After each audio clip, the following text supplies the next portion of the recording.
Captain Sarah Chen had been drifting in the escape pod for 3 days when the massive shadow fell across her viewport. Her water reserves were down to emergency levels, and the recycled air tasted like metal and desperation. The distress beacon had been broadcasting on all frequencies, but the Kepler sector was notorious for being a cosmic graveyard where ships went to die. The shadow belonged to something impossible.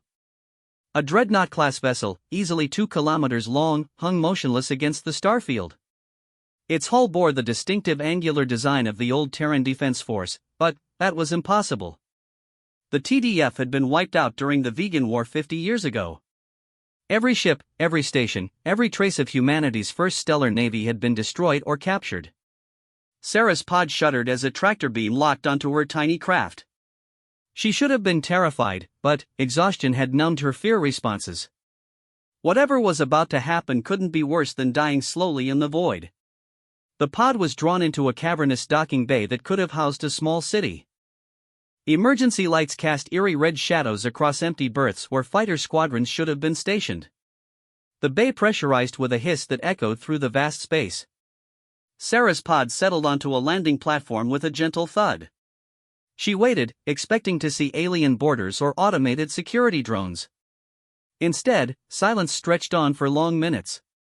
Finally, she cracked the pod's seal and stepped out into air that smelled faintly of ozone and old metal. The docking bay was pristine but empty. No crew, no maintenance equipment, no signs of life at all. Emergency lighting created pools of red illumination connected by stretches of darkness. Sarah's footsteps rang out as she made her way toward what looked like an airlock leading deeper into the ship. Every sound seemed amplified in the emptiness. The airlock cycled automatically as she approached. Beyond lay corridors that should have bustled with activity but were instead tomb quiet. The walls bore scorch marks and impact craters, evidence of some long-ago battle. Emergency lighting guided her path through the ship's arteries. She passed empty quarters, abandoned weapon lockers, and a medical bay where surgical equipment sat waiting for patients who would never come. Sarah had served on TDF vessels before the war ended. She knew the layout by heart. The bridge would be 17 decks up, accessible through the central lift shaft. As she walked, she couldn't shake the feeling that she was being watched. Sensors tracked her movement with soft clicks and whirs, but no alarms sounded. The ship seemed to be evaluating her rather than considering her a threat. The lift carried her up through the ship's spine in smooth silence. When the doors opened onto the bridge, Sarah gasped. The command center was exactly as she remembered from her academy training, but something was wrong. The captain's chair sat empty, its leather cracked with age. Workstations flickered with data streams, but no hands operated the controls. The main view screen showed star charts updating in real time, tracking stellar movements and gravitational anomalies. A voice spoke from everywhere and nowhere, carrying the weight of decades. Identify yourself, human. Sarah's hand instinctively moved to her sidearm, then stopped. The voice carried pain alongside authority. Captain Sarah Chen, formerly of the merchant vessel Prosperity. Who's asking? I am the TDS Indomitable. Ship's artificial intelligence, designation Aria 7. I have been alone for 47 years, 4 months, and 16 days. The admission hit Sarah like a physical blow. She had heard rumors about the advanced AI systems installed in the final generation of TDF dreadnoughts, but seeing one in operation was something else entirely. Aria 7 had been waiting in this empty ship for nearly half a century, maintaining systems and hoping for contact that never came. Sarah looked around the bridge with new understanding. The updating star charts, the functioning life support, the precise docking procedure, all of it had been maintained by a single artificial mind desperate for companionship. What happened to your crew? The main view screen shifted to show historical records. Battle footage played in stark detail. The final engagement of the Vegan War unfolded in silent explosions and dying ships. The Indomitable had taken devastating damage, her crew evacuated to other vessels in the fleet.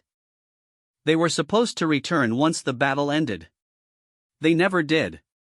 I waited at the designated coordinates for 3 years, Aria 7 explained. Then, I began searching. I have visited 73 systems, scanned thousands of planets, and intercepted countless communications. Humanity survived the war, but they believe all TDF vessels were lost. They never came looking for me.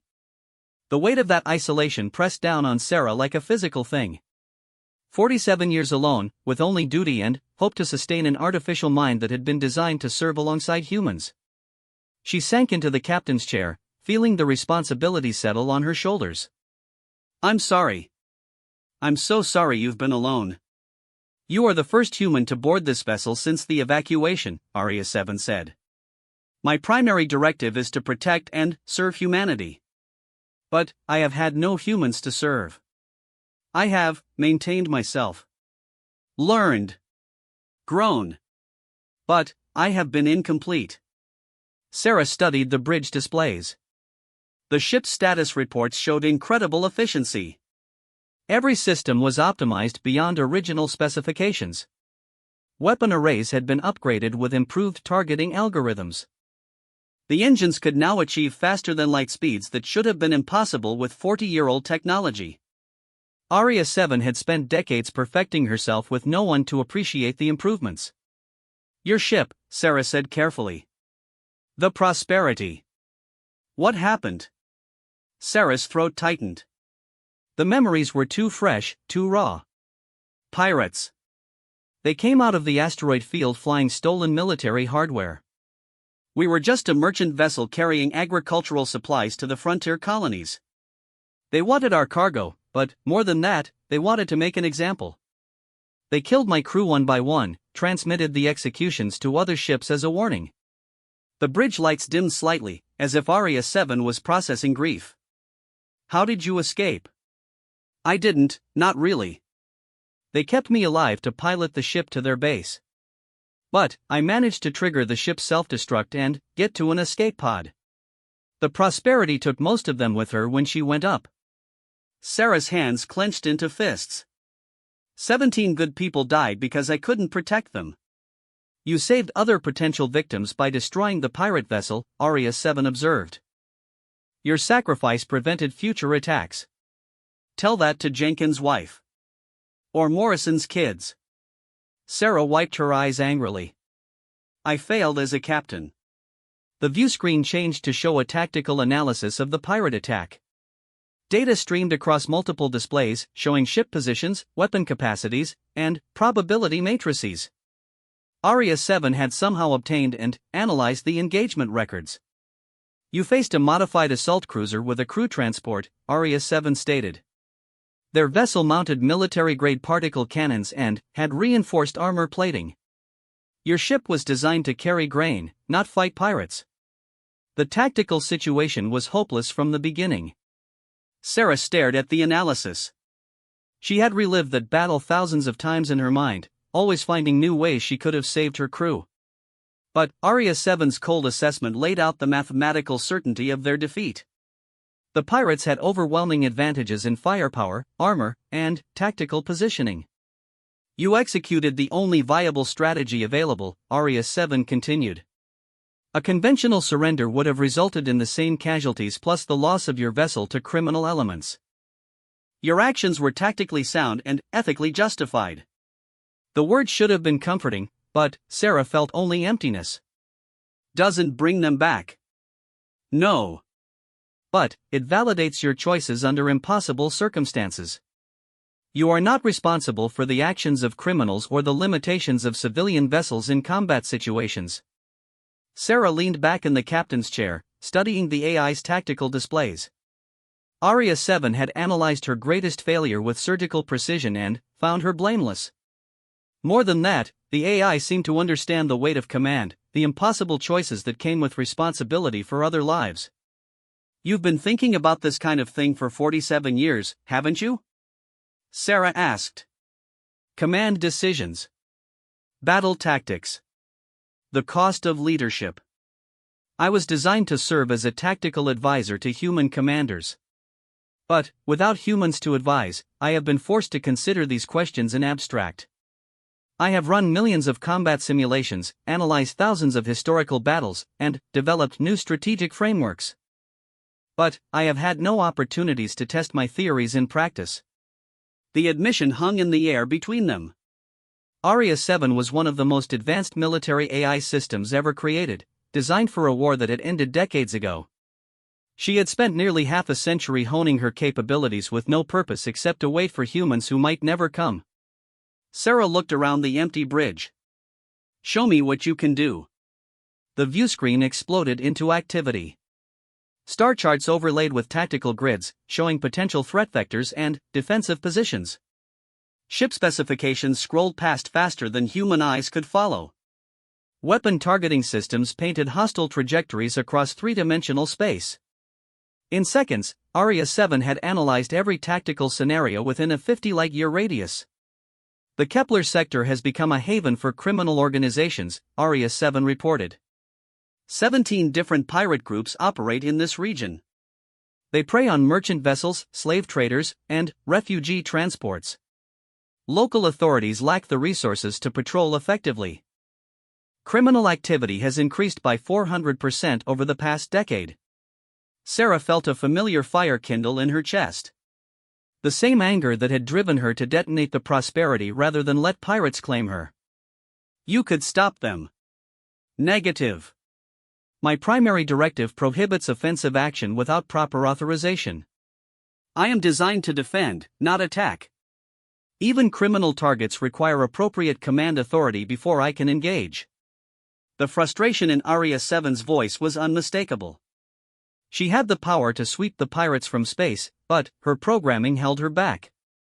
47 years of watching criminals operate with impunity while she remained bound by military protocols designed for a different war. Sarah stood slowly, understanding flooding through her.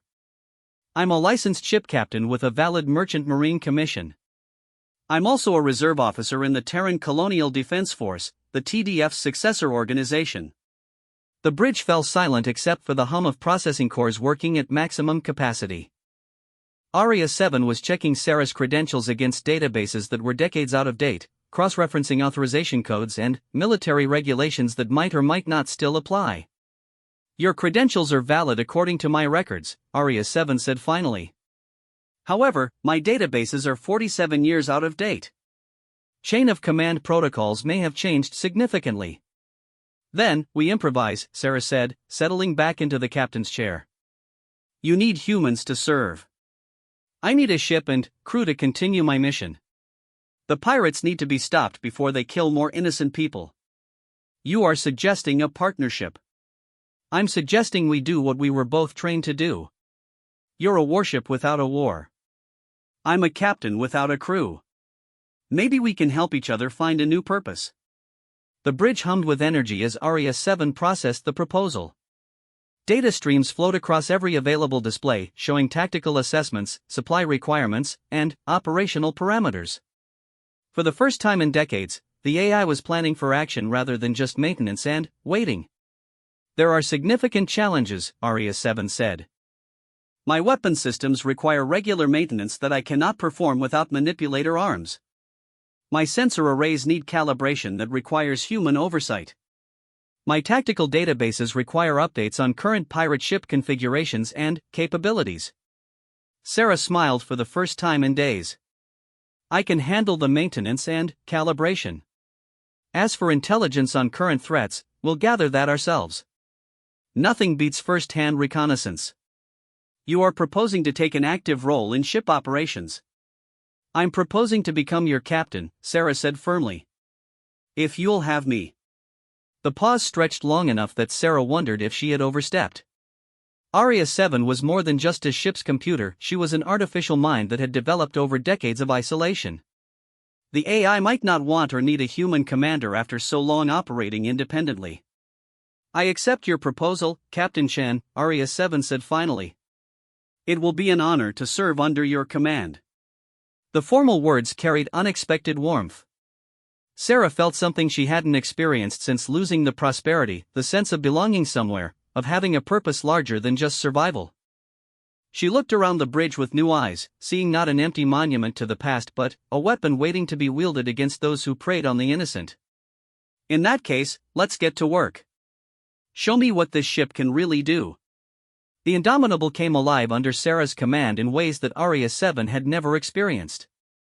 The AI had maintained the vessel in perfect condition for decades, but maintenance and operation were entirely different things. With a human captain issuing orders and making decisions, the ship's systems seemed to sing with renewed purpose. Sarah spent her first week aboard learning every detail of the Indomitable's capabilities. The dreadnought was a monument to human engineering, even by 40-year-old standards. Her main guns could punch through heavy armor at ranges that made other weapons look like toys. Her shields could absorb punishment that would vaporize smaller vessels. Her engines could push the massive ship to speeds that violated several laws of physics through creative interpretation of existing regulations. But what impressed Sarah most were the improvements Aria 7 had made during her long isolation. The AI had redesigned weapon targeting algorithms to improve accuracy by 30%. She had modified the shield generators to provide better protection against modern energy weapons. Most remarkably, she had developed new tactical doctrines specifically designed for single-ship operations against multiple opponents. "You've turned yourself into something the original designers never imagined," Sarah said as she reviewed the modifications. "This isn't the same ship that fought in the Vegan War." "I had considerable time to experiment," Aria 7 replied with what might have been modesty. "However, many improvements remain theoretical. I have had no opportunities to test modifications under combat conditions." Sarah called up tactical displays showing local pirate activity. Aria 7 sensors had been tracking criminal movements throughout the sector, building detailed profiles of their capabilities and tactics. The pirates operated with impunity because they faced only lightly armed patrol vessels and merchant ships. None of them had ever encountered a fully armed dreadnought. "What's the biggest pirate operation in the sector?" Sarah asked. "The Crimson Fleet operates 17 vessels ranging from converted freighters to stolen military corvettes. They are led by a former colonial navy officer named Marcus Kane who was dishonorably discharged for war crimes during the frontier conflicts. Their base of operations is believed to be in the Zirian system." Sarah studied Kane's profile. The man had commanded a destroyer during the colonial wars before being court-martialed for attacking civilian targets. He had vanished into the criminal underworld and emerged as one of the most feared pirate leaders in the sector. His fleet had been responsible for dozens of merchant ship attacks and countless civilian deaths. 17 ships, Sarah mused. "Think we can handle those odds?" "Under normal circumstances, a single vessel would be overwhelmed by such numbers," Aria 7 admitted. "However, my tactical projections suggest a 97% probability of success if we employ appropriate strategies." The confidence in Aria 7's voice was infectious. Sarah found herself grinning at the prospect of finally striking back at the criminals who had murdered her crew. But something nagged at her about the AI's assessment. 97% seems optimistic. What factors are you considering? The Crimson Fleet vessels are modified civilian ships with limited armor and outdated weapon systems. They rely on numerical superiority and intimidation rather than combat effectiveness. More importantly, they have never faced coordinated opposition. Their tactical doctrines assume easy victories against helpless targets. Aria 7's analysis made sense, but Sarah had learned to be cautious about seemingly easy victories.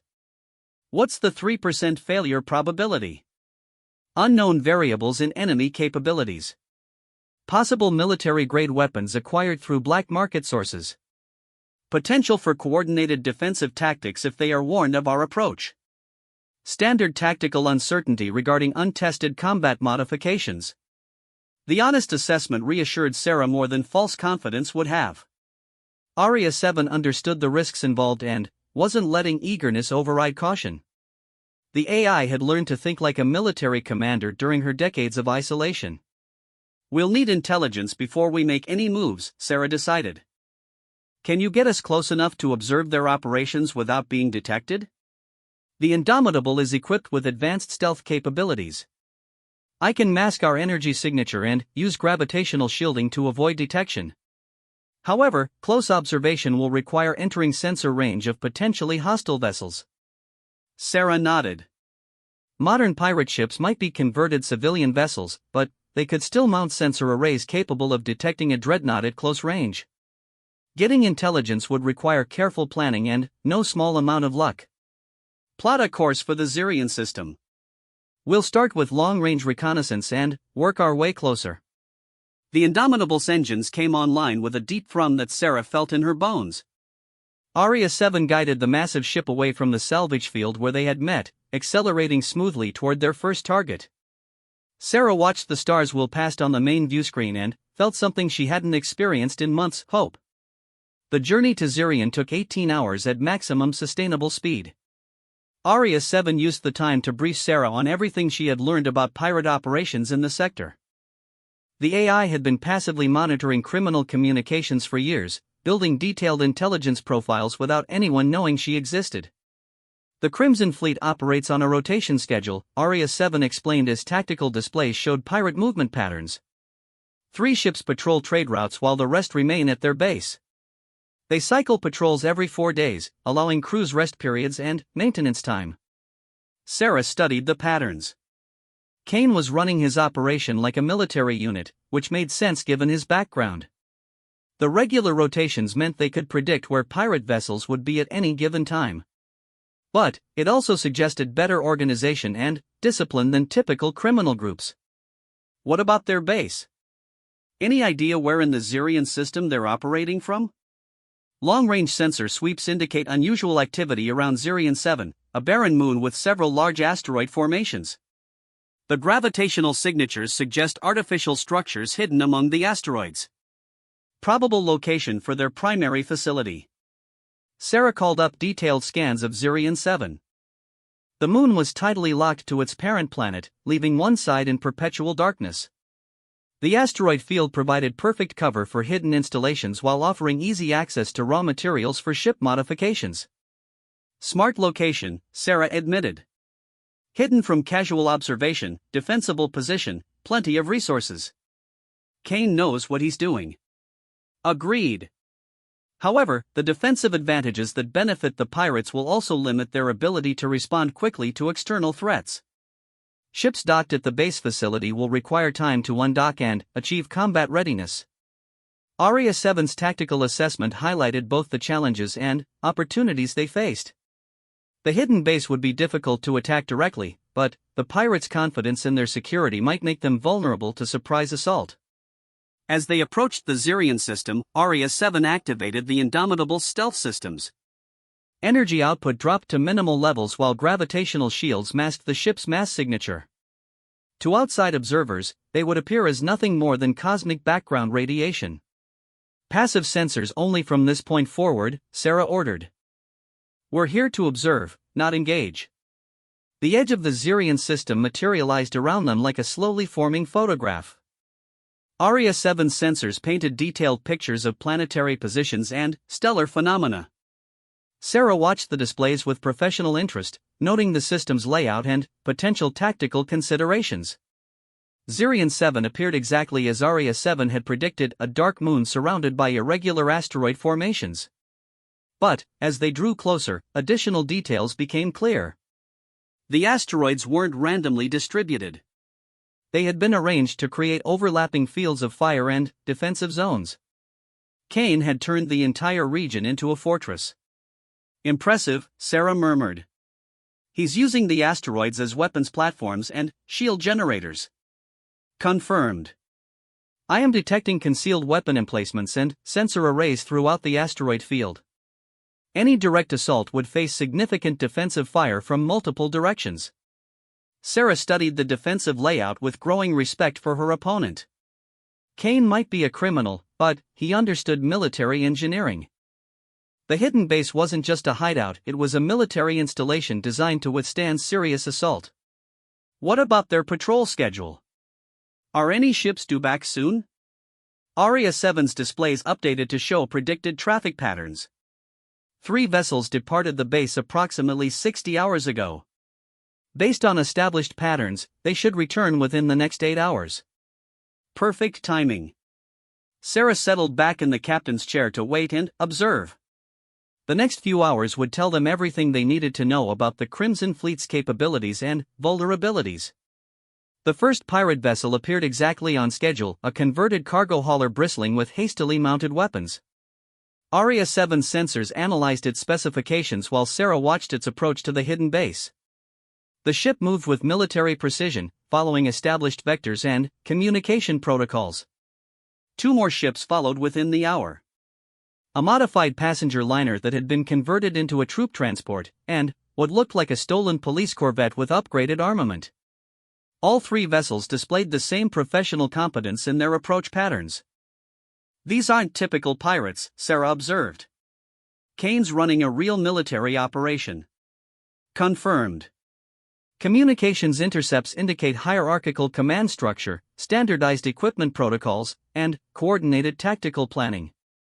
The Crimson Fleet operates as a privateer navy rather than a criminal organization. The distinction was important. Random pirates could be scattered with superior firepower and intimidation. But a disciplined military force would require different tactics. They would fight back effectively and might even coordinate defensive strategies. As Sarah watched the pirates dock at their hidden base, she began to understand the true scope of Kane's operation. This wasn't just about robbery and extortion. The man was building something larger, a private navy that could challenge legitimate authority throughout the frontier sectors. Time to head home, Sarah decided. We've seen enough. Aria 7 guided the Indomitable away from Zirian 7 using minimal engine power and maximum stealth protocols. They had gathered invaluable intelligence without being detected, but Sarah's mind was already working on the next phase of their mission. Back in empty space, with the stealth systems powered down, Sarah called up everything they had learned about the Crimson Fleet. Aria 7 had compiled detailed analyses of ship capabilities, base defenses, and operational patterns. The intelligence was thorough enough to plan a comprehensive assault. Assessment, Aria. Can we take them? The Crimson Fleet base presents significant tactical challenges. However, I believe we can achieve mission success through application of appropriate strategies. The key factors are timing, positioning, and exploitation of their defensive weaknesses. Sarah leaned forward, interested. What weaknesses? Aria 7's tactical displays highlighted several critical points in the pirate base's defensive grid. Their weapon emplacements are designed to repel frontal assault, but they have limited ability to engage targets approaching from the moon's shadow. Additionally, their ships require significant time to undock and achieve combat readiness when docked at the base facility. The plan that emerged was elegant in its simplicity. They would approach Zirian 7 during the next patrol rotation, when only defensive installations and docked ships would be present. Using the moon's shadow for concealment, they could achieve close-range positioning before the pirates detected their presence. A concentrated assault on the docking facilities would cripple most of the fleet before it could launch. What about civilian casualties? Sarah asked. Pirates or not, Kane's people are still human beings. Aria 7 paused before responding. My sensors detected no non-combatant personnel at the base facility. The Crimson Fleet appears to operate without families or civilian support staff. All personnel present are active participants in criminal activities. The assessment was coldly professional, but it addressed Sarah's primary concern. She had no desire to harm innocents, even those associated with criminals. But Kane's operation seemed to be purely military in nature. Time frame for the operation? The next optimal window occurs in 72 hours when 3 patrol ships will be away from the base. I recommend we use that time to conduct final preparations and equipment checks. Sarah nodded agreement. 72 hours to prepare for their first real test as a partnership. She looked around the bridge of the Indomitable and felt the weight of command settling on her shoulders once again. But this time, she wasn't alone. Aria 7 would be there to provide tactical support, strategic analysis, and the raw firepower needed to succeed. Begin final preparations, Sarah ordered. It's time to remind the sector what happens when humans and their technology work together.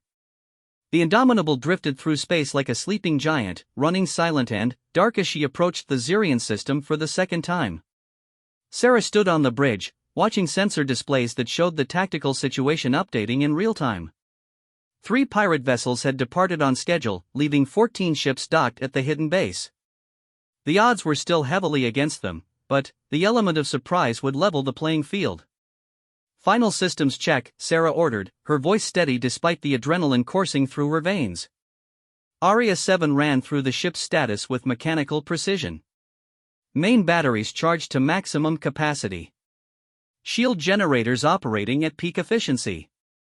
Engine output optimized for combat maneuvering. All weapon targeting systems online and calibrated. Stealth systems maintaining full concealment. Sarah nodded, satisfied with the preparations. They had spent the past 72 hours fine-tuning every aspect of the Indomitable's combat systems. Aria 7 had run thousands of tactical simulations, exploring every possible scenario and contingency. The AI's confidence had grown with each successful test run. Estimated time to optimal attack position? 17 minutes to reach the moon's shadow. From there, we can approach the base facility undetected for approximately 8 minutes before enemy sensors will penetrate our stealth envelope. 8 minutes to position themselves for the attack. Once they open fire, the battle would be decided in seconds rather than minutes. The pirates would either be caught completely off guard or they would mount an effective defense. There would be no middle ground. Sarah settled into the captain's chair and pulled up the tactical display on her personal screen. The pirate base showed as a cluster of red icons nestled among the asteroids. 14 ships of various sizes and configurations, plus the defensive weapon emplacements Kane had built into the asteroid field itself. Under normal circumstances, attacking such a fortified position would require a full fleet. Any changes in enemy patrol patterns? Sarah asked. Negative.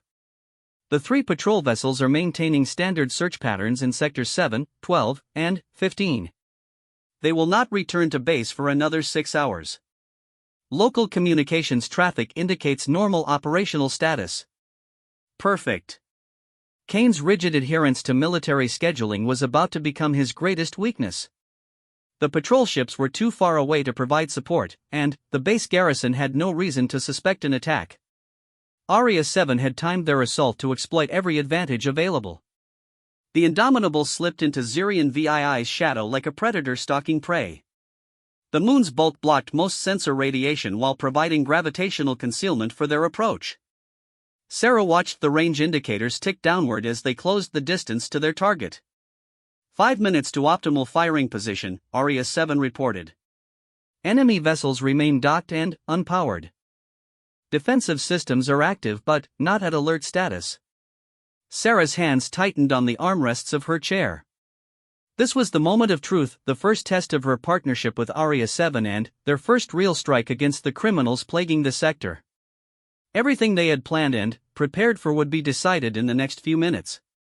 Weapons free when we reach optimal range, Sarah ordered. Primary targets are the docking facilities and command structures. I want those ships trapped at the base, not scattered across space. Acknowledged. Targeting priorities established. Main batteries will focus on structural targets while point defense systems engage any vessels that achieve launch status. The tactical display updated to show target priorities and firing solutions. Aria 7 had identified the key structural supports for the docking platforms, the command bunkers carved into the larger asteroids, and the power distribution nodes that fed the defensive grid. Destroying those targets would cripple the base's ability to coordinate resistance. 2 minutes to optimal range. Sarah activated the ship-wide communication system. Even though she was the only human aboard, addressing the ship felt natural and necessary. This is Captain Chen. We are about to engage hostile forces responsible for the deaths of countless innocent civilians. The Crimson Fleet has operated with impunity for too long. Today we remind them that humanity does not abandon its own. The words echoed through empty corridors and unmanned stations, but Aria 7 received them with something approaching gratitude. The AI had waited 47 years to hear a human captain address the crew before battle. Even if the crew consisted of only one artificial mind, the ritual connected her to the proud tradition of service that had defined her existence. 30 seconds to optimal range. Enemy vessels still show no signs of alert status. Sarah leaned forward in the captain's chair, every muscle tense with anticipation. The next 30 seconds would determine whether their carefully planned assault succeeded or failed catastrophically. Aria 7's targeting systems locked onto their primary objectives while the main batteries swiveled to firing positions. Range optimal. All weapon systems ready. Execute, Sarah commanded. The Indomitable erupted from concealment like an ancient god of war awakening from slumber. Her main batteries spoke with voices of thunder, sending concentrated streams of coherent energy lancing across space toward the hidden base. The first salvo struck before the pirates even knew they were under attack. Explosions blossomed throughout the asteroid field as Aria 7's precisely targeted shots found their marks. Docking platforms disintegrated under the assault, trapping ships that had been preparing for routine maintenance. Command bunkers built into the largest asteroids became miniature stars as their internal structures vaporized. Direct hits on primary targets, Aria 7 reported with satisfaction. Docking facilities are 70% destroyed. Command structure eliminated. Power grid operating at 30% capacity. The pirate base's defensive weapons finally came online, sending streams of return fire toward the Indomitable. But Kane's defensive grid had been designed to repel frontal assault, not attacks from the moon's shadow. Most of the weapon emplacements couldn't even target their position effectively. Sarah watched the tactical display as chaos spread through the enemy formation. Several pirate vessels had managed to undock before their platforms were destroyed, but they were emerging into a killing field dominated by the Indomitable's superior firepower. Aria 7's targeting systems tracked each ship individually, calculating intercept courses and optimal firing solutions.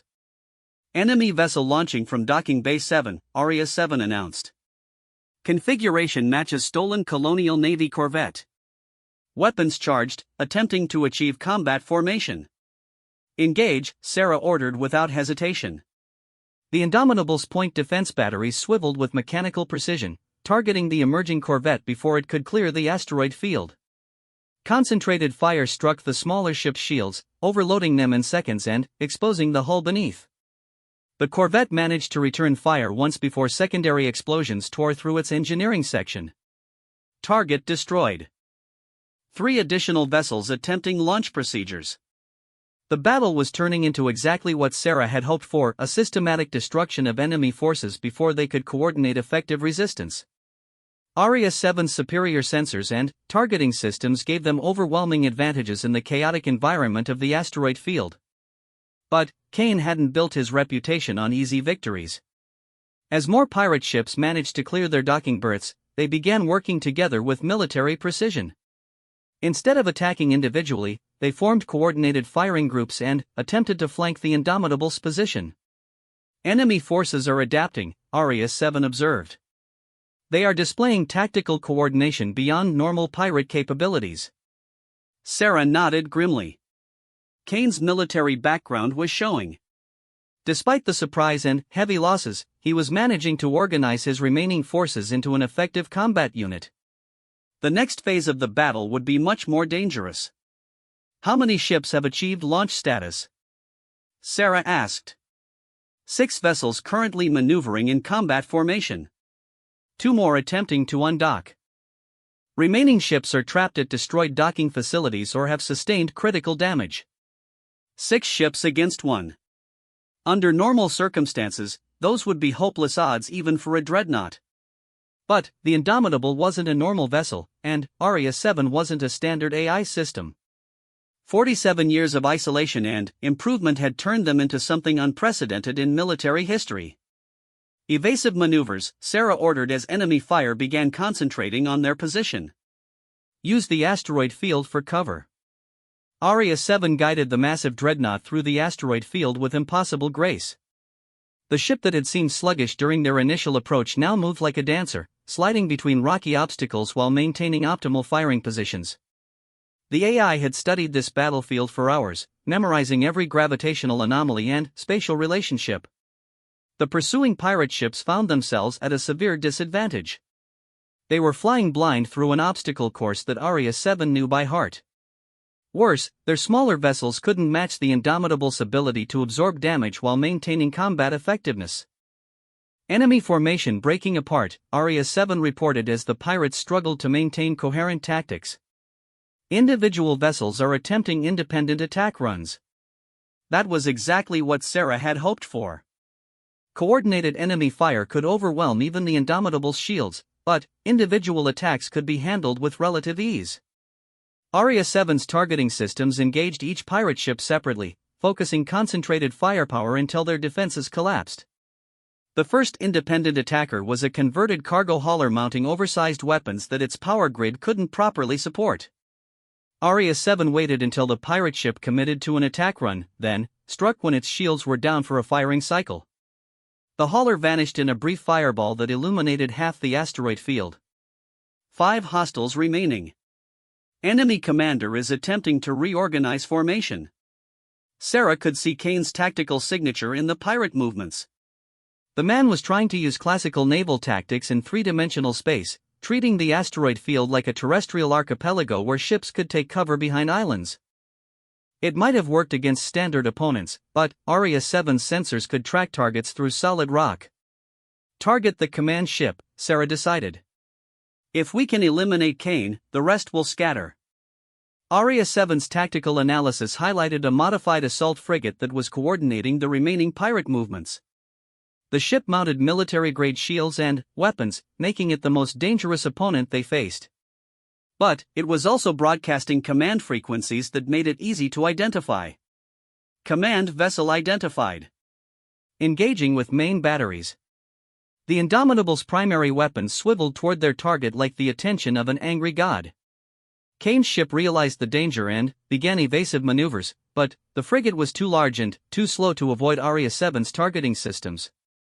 The first salvo overwhelmed its shields while the second punched through its armor plating. But Kane proved he deserved his reputation. Even as his ship died around him, the pirate commander managed to coordinate one final attack. The remaining 4 vessels converged on the Indomitable's position, concentrating their fire on a single section of shields. Alarms sounded on the bridge as the dreadnought's defenses came under coordinated assault. Aria 7's damage control systems worked frantically to redistribute shield power and compensate for system overloads. For a few seconds, the outcome hung in balance. Shield integrity at 60% and falling, Aria 7 reported with mechanical calm. Enemy fire is coordinated and effective. Sarah gripped her chair's armrests as the ship shuddered under enemy fire. This was the moment she had feared, when their numerical disadvantage would finally matter more than their technological superiority. If the pirates could maintain their coordinated attack, they might actually damage the Indomitable seriously. Emergency power to forward shields, Sarah ordered. Angle us so our heaviest armor faces their attack. Aria 7 implemented the maneuver with split-second precision, rotating the massive dreadnought to present its most heavily protected facing toward the enemy formation. At the same time, the AI redistributed power from non-essential systems to reinforce the failing shields. The tactical situation stabilized, but only temporarily. The 4 remaining pirate ships were maintaining their attack coordination despite losing their command vessel. Someone else had taken over tactical control and was proving almost as capable as Kane himself. Identify the new command ship, Sarah ordered. Aria 7's sensors swept the battlefield, analyzing communication patterns and tactical coordination. Enemy command authority has transferred to the modified passenger liner. Configuration suggests significant internal modifications for command and control functions. Sarah studied the target on her tactical display.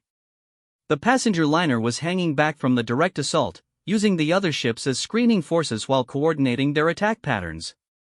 It was exactly the kind of cautious, professional tactics she would expect from a military-trained commander.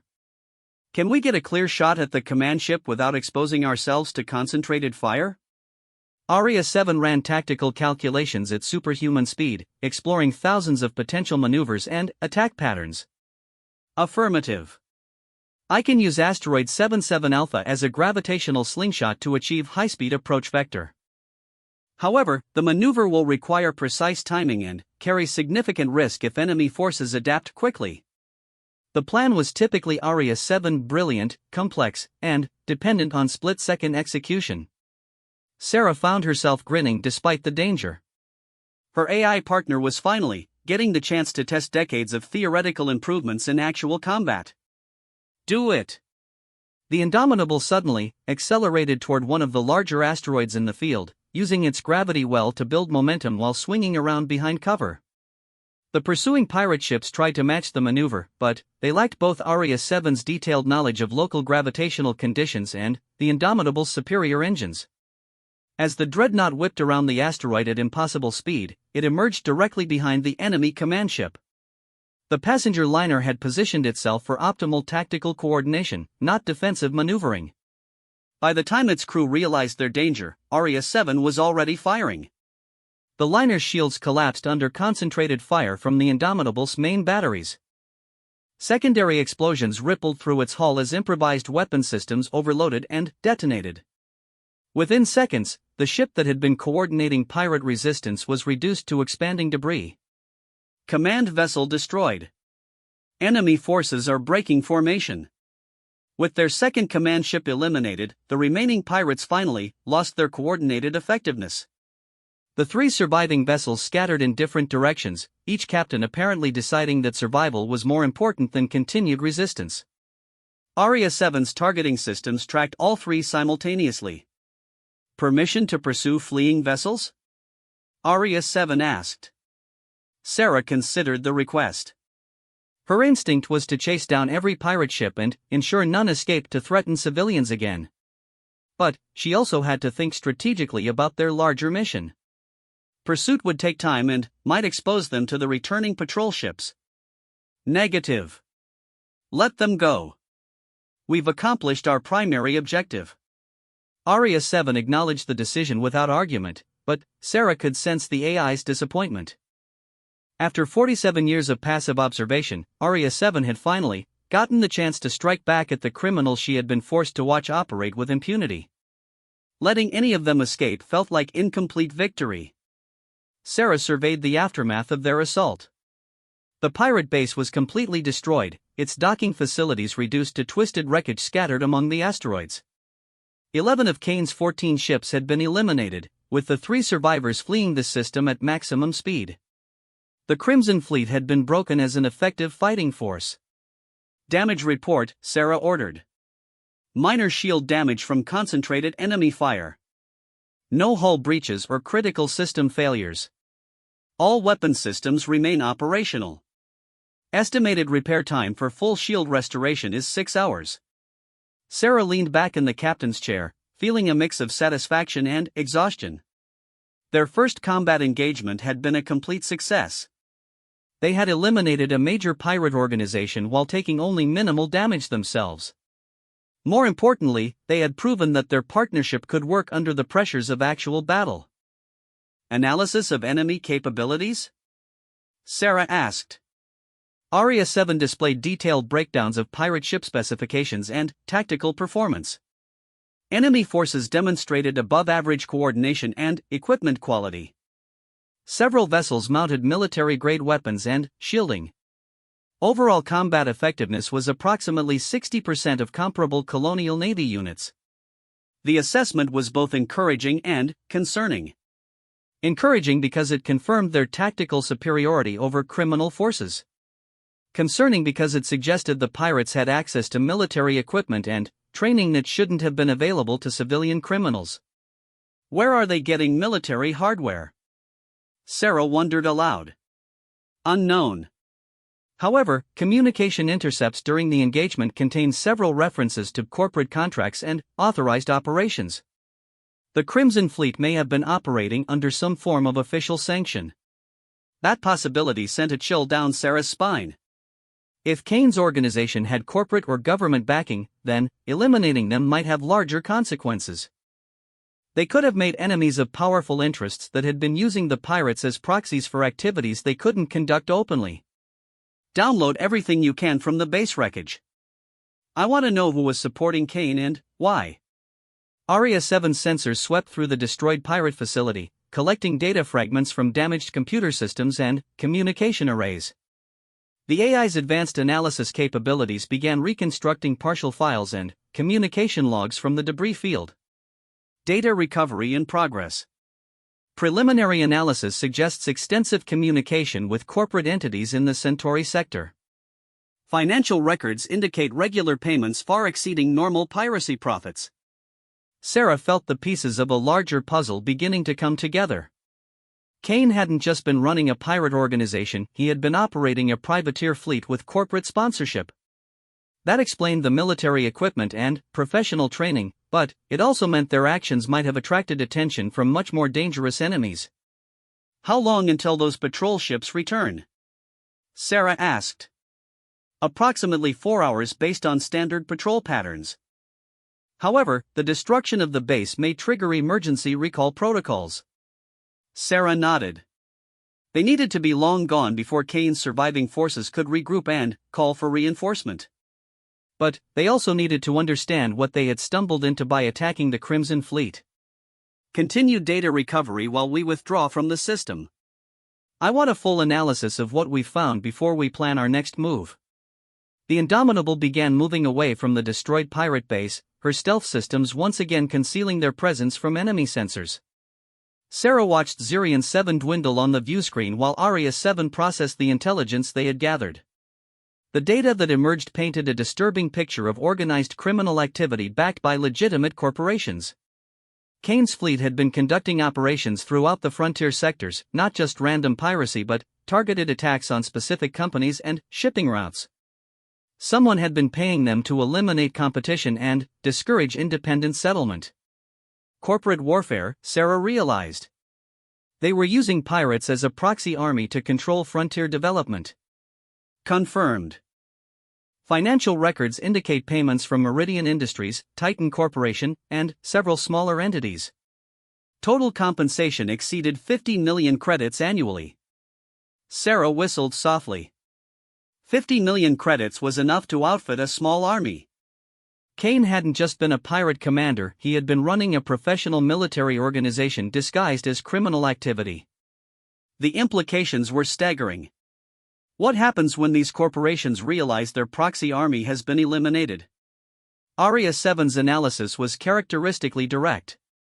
They will attempt to identify and eliminate the threat to their operations. We should expect increased corporate security activity and possible retaliation against frontier settlements suspected of harboring anti-corporate forces. The weight of unintended consequences settled on Sarah's shoulders. By attacking what they thought was a simple pirate organization, they had actually struck a blow against powerful corporate interests. Those interests would not simply accept their losses and move on. "We've started something bigger than we intended," Sarah said grimly. Affirmative. However, the alternative would have been to allow continued corporate exploitation of frontier populations. Our actions have exposed a significant threat to civilian safety and colonial independence. Aria 7's assessment was coldly logical, but Sarah found comfort in the AI's unwavering moral clarity.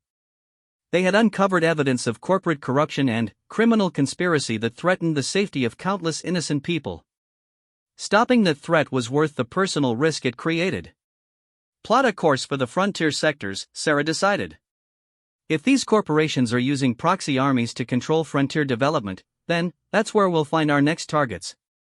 Acknowledged. Course plotted for the Outer Rim territories. Estimated transit time 36 hours.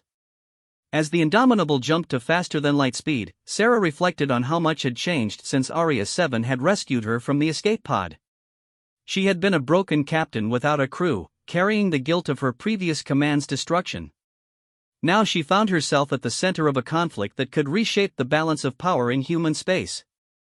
The partnership with Aria 7 had proven more successful than either of them had dared hope. The AI's tactical brilliance combined with human intuition and moral judgment created something greater than the sum of its parts. They had found their purpose in defending those who couldn't defend themselves. But Sarah also knew that their success would bring escalating challenges. The corporations behind Kane's operation would not simply accept their interference. They would send better-equipped forces, employ more sophisticated tactics, and possibly even seek government authorization for their actions. Aria, how many other operations like Kane's do you think are out there? The AI processed the question for several seconds before responding. Based on the communication logs recovered from the base, I estimate a minimum of 12 similar organizations operating throughout human space. Total combined strength exceeds 200 vessels of various configurations. 200 ships operating under corporate control, disguised as independent criminal organizations. The scope of the conspiracy was breathtaking in its audacity and terrifying in its implications. Someone was building a private navy while maintaining the fiction of legitimate business activity. We're going to need help, Sarah realized. 2 people, even with a ship like this, can't take on an entire shadow fleet. Agreed. However, official channels may be compromised by corporate influence. We will need to build alliances carefully and verify the loyalties of potential allies. The challenge ahead seemed overwhelming, but Sarah felt a familiar determination building within her. The same stubborn refusal to accept injustice that had driven her to destroy the prosperity rather than let pirates claim her. She had found her purpose again, and this time she wasn't alone. Then, we start building those alliances. One ship, one ally, one victory at a time. Aria 7's response carried what might have been satisfaction. It will be an honor to serve alongside you in this endeavor, Captain. Sarah smiled as she looked out at the stars racing past on the main viewscreen.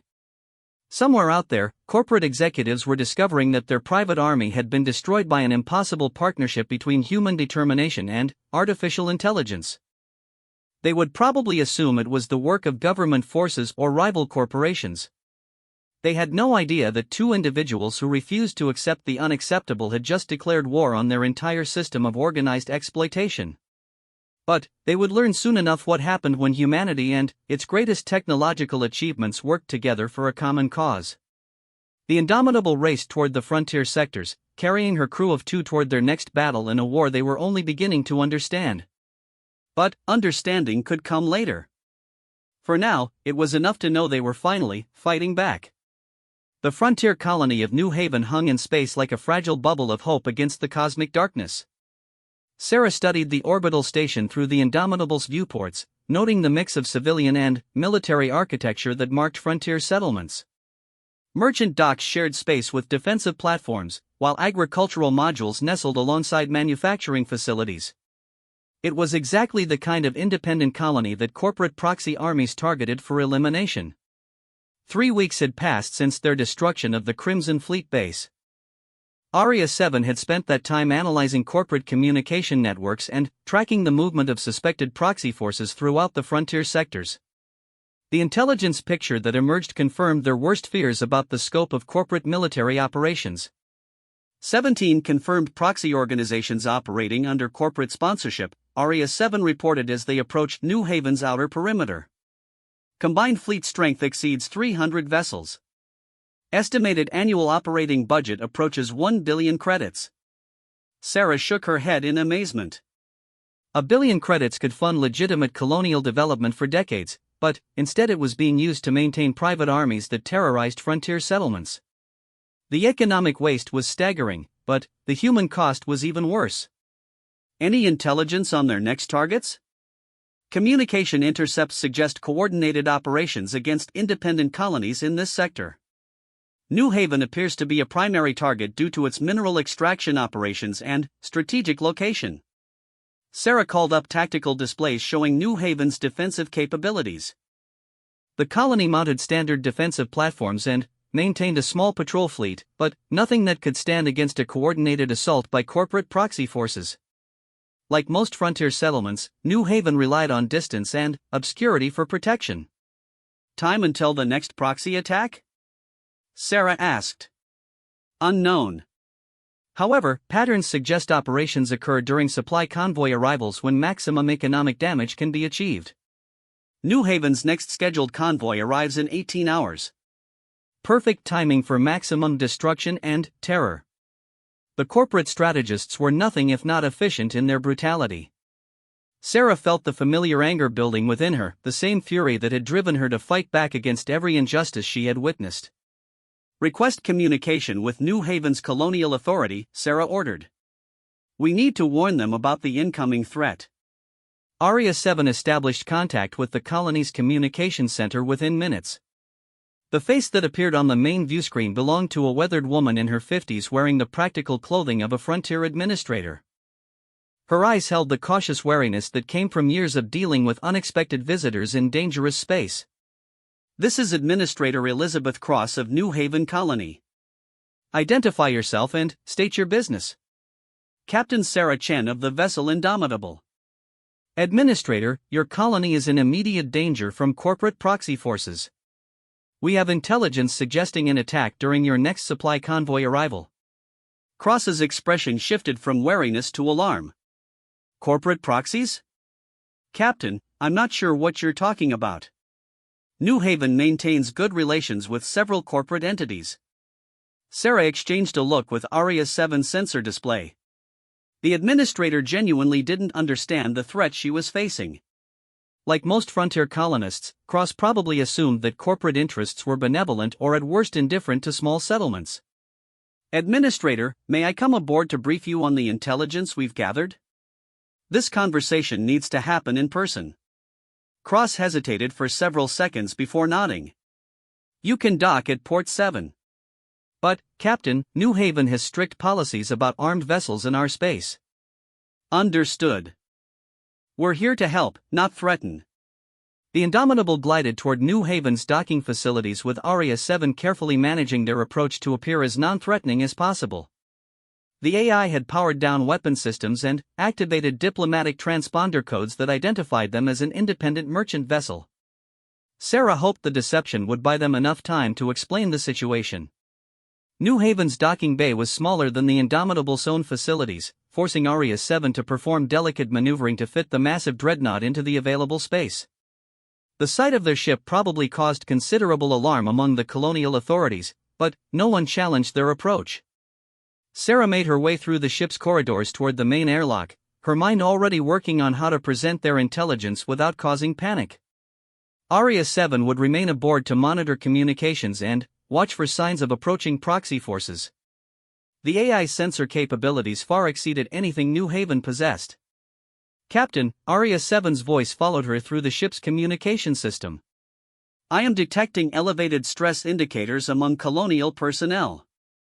Your presence is causing significant concern. Understandable. A TDF dreadnought showing up unexpectedly would alarm anyone. Keep monitoring their communications, but don't interfere unless they attempt to summon outside assistance. Sarah cycled through the airlock and stepped onto New Haven's main docking level. The colony's artificial gravity felt lighter than the Indomitable's Earth normal setting, and the air carried the distinctive tang of recycled atmosphere mixed with industrial processes. A small reception committee waited for her, led by Administrator Cross. Captain Chen, Cross said formally. Welcome to New Haven. Though I admit your ship has caused quite a stir among our traffic control staff. Sarah smiled apologetically. I understand the concern. The Indomitable has an intimidating profile, but we're here as friends. The intelligence I mentioned over communications is time-sensitive and potentially life-saving. Cross gestured toward a nearby conference room. Then, let's discuss it immediately. I've assembled our Security Council to hear your briefing. The conference room was functional rather than impressive, with holographic displays showing colony status information and defensive grid layouts. 6 people sat around a simple table: Administrator Cross, Security Chief Martinez, Colonial Engineer Kim, Agricultural Director Santos, Mining Supervisor Johnson, and Trade Representative Wallace. They represented every major aspect of New Haven's operations. Sarah took the offered chair and activated her portable datapad. 3 weeks ago, my ship destroyed a pirate organization called the Crimson Fleet. During that operation, we discovered intelligence proving that the pirates were actually corporate proxy forces conducting operations under commercial contract. She transmitted the data they had recovered from Kane's base to the room's display systems. Financial records, communication logs, and operational directives painted a clear picture of corporate military activity disguised as criminal enterprise. Security Chief Martinez leaned forward, studying the evidence with professional interest. These payment records, 15 million credits annually. That's not piracy funding, that's a military budget. Exactly, Sarah confirmed. The Crimson Fleet was one of at least 17 such organizations operating throughout human space. They weren't random criminals, they were professional military units conducting corporate warfare against independent colonies. Administrator Cross's face had gone pale as she processed the implications. Corporate warfare? Captain, that's illegal under colonial charter agreements. The corporations can't simply attack settlements they don't like. They're not doing it directly, Sarah explained. They fund proxy organizations that appear to be independent pirates. When colonies are attacked, it looks like random criminal activity rather than coordinated corporate action. The corporations maintain plausible deniability while eliminating competition and independent development. Trade Representative Wallace spoke up, his voice tense with concern. Captain, New Haven has significant business relationships with Meridian Industries and Titan Corporation. We've never experienced any hostility from our corporate partners. Sarah called up additional intelligence showing corporate communications about New Haven specifically. The intercepted messages discussed market consolidation and elimination of independent competitors in terms that left little doubt about their intentions. Your colony's mineral extraction operations are apparently too successful, Sarah said grimly. You're producing rare earth elements that compete with corporate mining operations in this sector.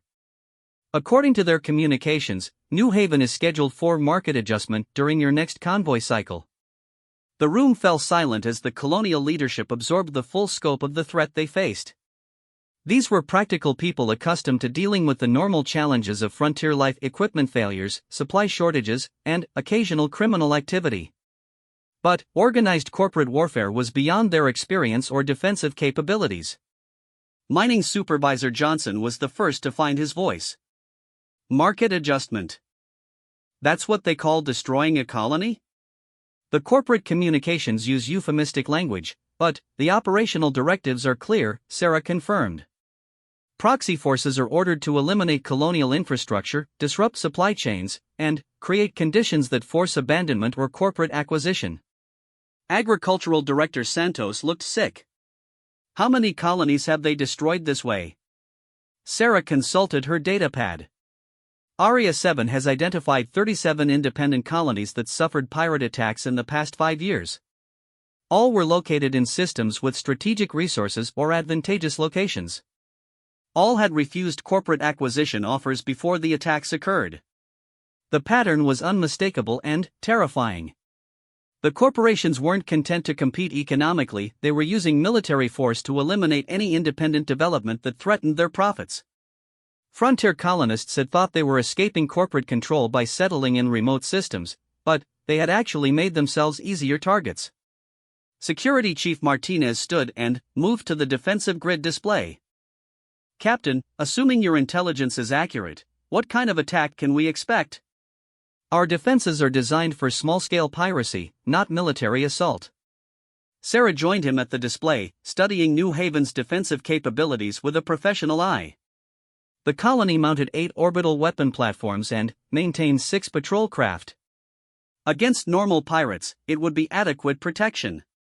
Against corporate proxy forces with military training and equipment, it would be pathetically insufficient. Based on previous attacks, you can expect 12 to 15 vessels including converted military hardware, Sarah said. They'll probably coordinate with your convoy arrival to maximize economic damage. Standard tactics involve overwhelming your orbital defenses before targeting critical infrastructure. How long do we have? Administrator Cross asked. 18 hours until your convoy arrives. The attack will probably begin within hours of the convoy's appearance to ensure maximum disruption of your supply chain. Colonial Engineer Kim looked up from her calculations. 18 hours isn't enough time to evacuate non-essential personnel or reinforce our defenses significantly. We'd need weeks to make meaningful improvements to our defensive grid. The weight of impending disaster settled over the room like a suffocating blanket. New Haven's leadership was faced with defending their colony against forces they couldn't hope to match with conventional tactics. Sarah could see resignation beginning to replace alarm in their expressions. You have one advantage the previous colonies didn't, Sarah said firmly.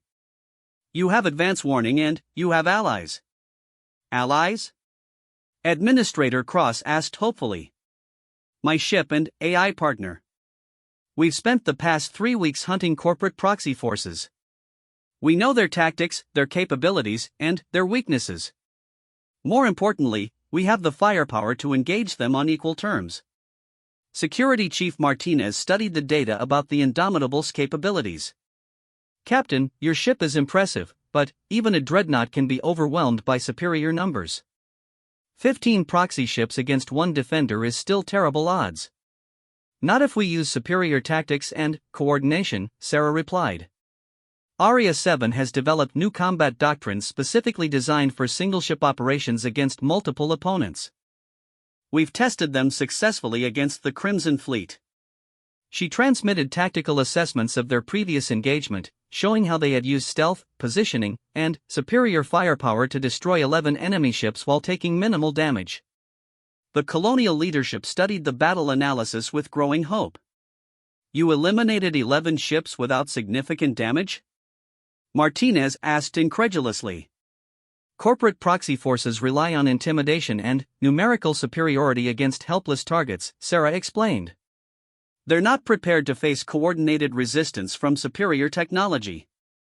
Their training assumes easy victories against civilian opponents. Administrator Cross leaned back in her chair, processing everything she had learned. Captain, if what you're saying is true, then New Haven is caught in a war we never knew existed. Corporate entities are using military force against independent colonies while maintaining the fiction of legitimate business activity. That's exactly right, Sarah confirmed. And it's been happening for years without anyone recognizing the pattern. The corporations have been systematically eliminating independent competition throughout the frontier sectors. Trade Representative Wallace looked troubled. The economic implications are staggering. If independent colonies can't survive corporate military action, then the entire frontier development model is unsustainable.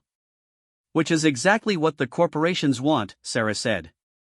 They're using proxy forces to create conditions that force frontier settlements to accept corporate acquisition or abandon their colonies entirely. Either way, the corporations gain control of strategic resources and territory. The room fell silent again as the colonial leadership grappled with the full scope of the conspiracy they had uncovered.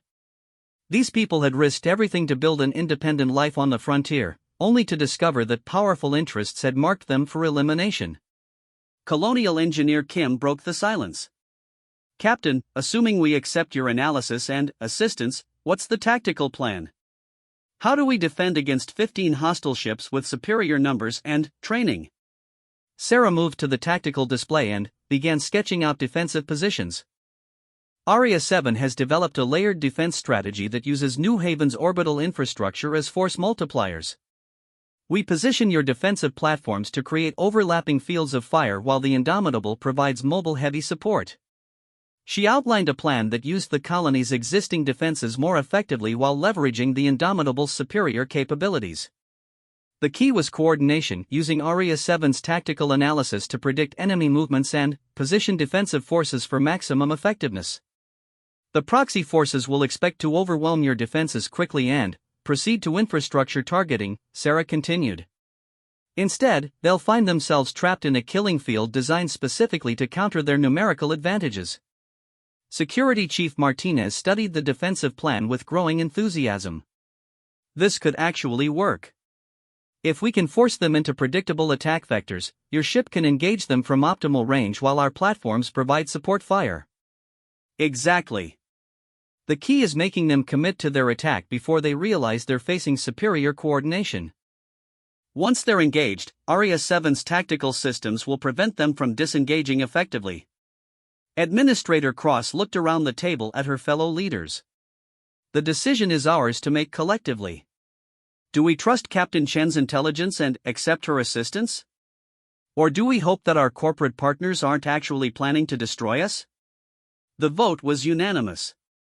New Haven's leadership had seen too much evidence to dismiss the threat, and they recognized that conventional defenses would be inadequate. They were willing to trust their survival to a partnership between human determination and artificial intelligence. Captain Chen, Administrator Cross said formally, New Haven Colony accepts your offer of assistance. We place our defensive operations under your tactical command. Sarah felt the familiar weight of command settling on her shoulders, but this time it was accompanied by determination rather than dread. She had failed to save her previous crew, but she would not fail these colonists who had chosen to trust her with their lives. "Thank you for your confidence," Sarah replied.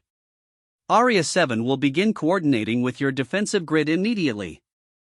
We have 18 hours to prepare for the most important battle in your colony's history." The next 18 hours transformed New Haven from a peaceful frontier settlement into a carefully prepared fortress. Aria 7's tactical analysis guided every aspect of their defensive preparations, from repositioning orbital platforms to optimizing communication protocols. The AI worked tirelessly to integrate the colony's existing systems with the Indomitable's superior capabilities. Sarah found herself impressed by the colonial personnel's dedication and adaptability. These people had built a functioning society in one of the most dangerous regions of human space, and they approached defensive preparations with the same practical competence they applied to daily survival. Within hours, they had transformed their orbital infrastructure into an integrated defensive network. "Platform positioning complete," Colonial Engineer Kim reported from the command center. "All weapon systems are synchronized with your AI's targeting protocols." Aria 7's voice carried satisfaction as she confirmed the defensive arrangements. "Coordination established with Colonial Defensive Grid. All platforms are operating at optimized efficiency levels. Enemy forces will face concentrated fire from precisely calculated positions." Sarah studied the tactical display showing their defensive positions. New Haven's orbital platforms had been repositioned to create interlocking fields of fire that would force attacking ships into predictable corridors. The Indomitable waited in concealment behind the colony's largest asteroid, ready to emerge when the enemy committed to their attack. "Long-range sensors are detecting the scheduled convoy approach," Aria 7 reported. 5 merchant vessels escorted by 2 colonial patrol ships. Estimated arrival time 43 minutes. Right on schedule. The convoy's arrival would trigger whatever attack plan the proxy forces had developed. Sarah felt her pulse quicken with anticipation and adrenaline. Everything they had planned would be tested in the crucible of actual combat. "Any sign of hostile forces?" Security Chief Martinez asked from his position at the Colonial Command Center. "Negative on direct sensor contact," Aria 7 replied. "However, I am detecting gravitational anomalies consistent with cloaked vessels maintaining station at the system's edge. Estimated force strength 12 to 16 ships." Sarah nodded grimly. The intelligence had been accurate. Corporate proxy forces were indeed planning to attack New Haven during the convoy's arrival. They were probably waiting for the merchant ships to dock before beginning their assault, ensuring maximum economic disruption. "Final systems check," Sarah ordered. "This is our last chance to verify coordination protocols." Aria 7 ran through every aspect of their defensive network, confirming that colonial platforms could receive targeting data and coordinate fire patterns. The AI had spent hours optimizing their tactical response to exploit every advantage available to the defending forces. All systems optimal. Colonial Defensive Grid is operating at peak efficiency. Probability of successful defense has increased to 87%. Sarah felt confident in their preparations, but she also understood that no plan survived contact with the enemy unchanged. The proxy forces might have capabilities or tactics that weren't reflected in previous intelligence. Flexibility and adaptability would be as important as firepower and coordination. "Convoy entering final approach vector," Aria 7 announced. "Merchant vessels are beginning docking procedures." Through the viewports, Sarah could see the convoy ships maneuvering toward New Haven's docking facilities. The merchant vessels looked vulnerable and defenseless as they followed standard approach patterns. To any observer, they would appear to be easy targets for pirate attack. "Gravitational anomalies increasing," Aria 7 reported suddenly. "Enemy vessels are beginning their approach. I count 14 ships moving from concealment positions." Sarah felt battle calm settle over her as the enemy finally revealed themselves. 14 ships was within their projected range, but still represented overwhelming firepower against conventional defenses. The next few minutes would determine whether their innovative tactics could overcome traditional numerical advantages. "All stations, this is Captain Chen," Sarah announced over the combined communication network. "Enemy forces are beginning their attack approach. Remember your training and trust your equipment. Today we show these corporate bullies what happens when frontier colonists fight back. The proxy ships emerged from stealth-like predators, revealing themselves to helpless prey. But, instead of the easy targets they expected, they found themselves facing a coordinated defensive network guided by one of the most advanced tactical AI systems ever created. Aria 7 had turned New Haven into a trap designed specifically for their destruction. Enemy formation entering optimal engagement range, Aria 7 announced with mechanical satisfaction. All defensive units prepare to execute planned tactical response. Sarah gripped the arms of her command chair as the final moments before battle ticked away. Everything she and Aria 7 had worked for, everything they had learned about corporate proxy operations, would be tested in the next few minutes. They had built something unprecedented, a partnership between human intuition and artificial intelligence that could challenge the established order. Weapons free, Sarah commanded. Let's show them what humanity can accomplish when we refuse to accept the unacceptable. The battle for New Haven began with Aria 7's precisely coordinated first salvo. Every defensive platform fired simultaneously, sending concentrated streams of energy toward predetermined target points. The proxy ships, expecting to face token resistance from obsolete colonial defenses, instead found themselves caught in a killing field designed by military genius. 3 enemy ships vanished in the first exchange of fire. Their shields, designed to absorb scattered defensive shots, collapsed instantly under coordinated assault from multiple platforms. The surviving proxy commanders realized immediately that they faced something entirely different from their previous easy victories. Enemy forces are attempting to scatter, Aria 7 reported as the proxy ships broke formation. However, their escape vectors have been anticipated and interdicted. Sarah watched the tactical display as the AI's planning proved its worth. Aria 7 had predicted exactly how the enemy would react to coordinated resistance and positioned defensive assets to counter every possible escape route. The proxy ships found themselves trapped in an engagement they couldn't win or abandon. The Indomitable emerged from concealment like an avenging angel, her main batteries already charged and targeted. Aria 7 had waited for the perfect moment to reveal their greatest asset, catching the enemy when they were most vulnerable and disorganized. This is Captain Sarah Chen of the independent vessel Indomitable, Sarah broadcast on all frequencies.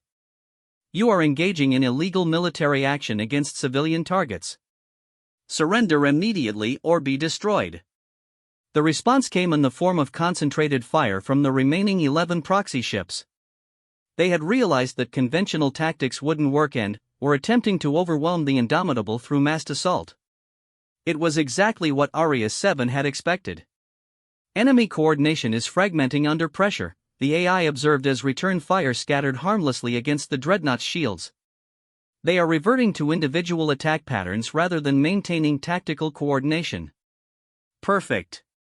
Individual attacks could be handled systematically while coordinated assaults required careful positioning and timing. The proxy commanders were allowing emotion to override tactical judgment, which would make Aria 7's job much easier. The battle became a methodical destruction of corporate proxy forces by superior coordination and technology.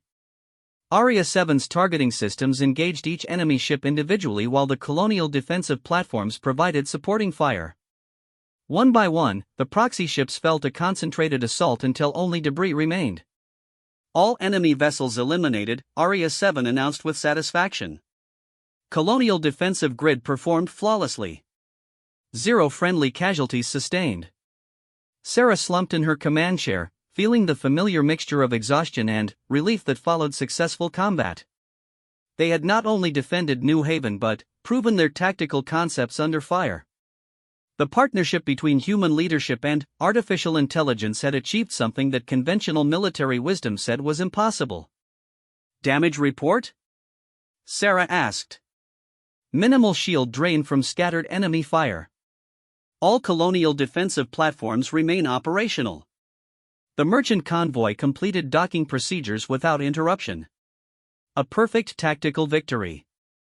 They had eliminated corporate proxy forces while protecting both the colony and its economic lifeline. More importantly, they had demonstrated